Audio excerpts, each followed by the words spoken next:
राजस्थान में इंफ्रास्ट्रक्चर और सड़क नेटवर्क को विश्व स्तरीय बनाने की दिशा में सरकार एक और बड़ी परियोजना पर तेजी से काम कर रही है। ब्यावर से भरतपुर तक प्रस्तावित 324 किलोमीटर लंबे ग्रीनफील्ड एक्सप्रेसवे को प्रदेश की सबसे महत्वाकांक्षी सड़क परियोजना में शामिल माना जा रहा है। करीब 14,000 करोड़ रुपए की लागत से बनने वाले इस एक्सप्रेसवे के लिए अब प्रभावित गाँव में जनसुनवाई प्रक्रिया शुरू हो चुकी है। दौसा जिले के बिनौरी गाँव में स्थित अटल सेवा केंद्र में सोमवार को आयोजित जनसुनवाई में बड़ी संख्या में ग्रामीण, किसान और भूस्वामी पहुंचे। प्रशासन की ओर से ग्रामीणों की आपत्तियां और सुझाव दर्ज किए गए। हालांकि इस परियोजना को लेकर जहां सरकार और प्रशासन इसे विकास की नई जीवनरेखा बता रहे हैं, वहीं कई गांवों में विरोध भी शुरू हो गए हैं। बिनौरी और आसपास के ग्रामीणों का कहना है कि प्रस्तावित एक्सप्रेसवे का रूट दक्षिणी सागर बांध और बिनौरी सागर बांध के बेहद करीब से गुजर रहा है। इन दोनों जल स्रोतों पर करीब 25 गांवों की पेयजल और सिंचाई व्यवस्था निर्भर है।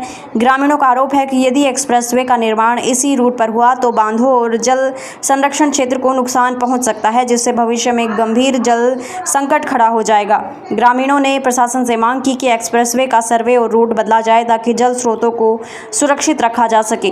कई किसानों ने यह भी कहा कि उनकी उपजाऊ कृषि भूमि अधिग्रहण में चली जाएगी, जिससे उनकी आजीविका पर सीधा असर पड़ेगा। यह एक्सप्रेसवे ब्यावर, अजमेर, टोंक, दौसा, सवाई माधोपुर और भरतपुर जिलों से होकर गुजरेगा। दौसा जिले के लालसोट क्षेत्र में ये विजयपुरा, लोरवाड़ा, गुदड़िया, गोविंदपुरा, मोहब्बतपुरा, खटावा, मालाबास, रामपुरा, बिनौरी, शाहपुरा, थानपुरा, हमीरपुरा और डेवाचली सहित कई गांवों की करीब 260 हेक्टेयर भूमि से होकर निकलेगा। विशेषज्ञों का मानना है कि इस एक्सप्रेसवे के बनने के बाद लालसोट उपखंड राजस्थान के सबसे महत्वपूर्ण हाईवे जंक्शन में शामिल हो सकता है। फिलहाल यहां से Delhi Mumbai expressway, Manoharpur Kothun national highway, Lalsot Dholpur highway और लालसोट कोटा मेगा हाईवे गुजर रहे हैं। नए एक्सप्रेसवे के जुड़ने से इन सभी मार्गों की कनेक्टिविटी और मजबूत होगी।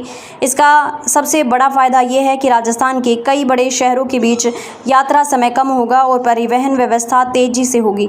साथ ही एक्सप्रेसवे के आसपास औद्योगिक और व्यापारिक गतिविधियां बढ़ने की संभावना भी जताई जा रही है।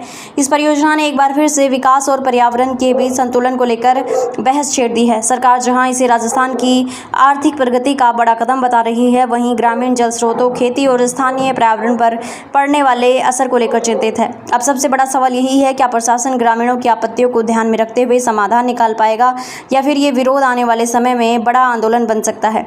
आने वाले दिनों में जनसुनवाई और भूमि अधिग्रहण प्रक्रिया इस परियोजना की दिशा तय करेंगी। गौरतलब है कि 342 किलोमीटर लंबे इस एक्सप्रेसवे का मार्ग ब्यावर, अजमेर, टोंक, दौसा, सवाई माधोपुर और भरतपुर जिलों से होकर गुजरेगा। ये एक्सप्रेसवे ब्यावर के नेशनल हाईवे 58 से शुरू होकर मसगुदा, बांदनवाड़ा, बिनाय, नागोला, केकड़ी, फागी, माधुराजपुरा, टोडा रायसिंह, निवाई, लालसोट, निर्झरना, गंगापुर सिटी होते हुए भरतपुर में नेशनल हाईवे 21 पर जाकर मिलेगा। लगभग 14,000 करोड़ रुपए की लागत से बनने वाली इस परियोजना में करीब 3175 हेक्टेयर भूमि अधिग्रहित की जाएगी।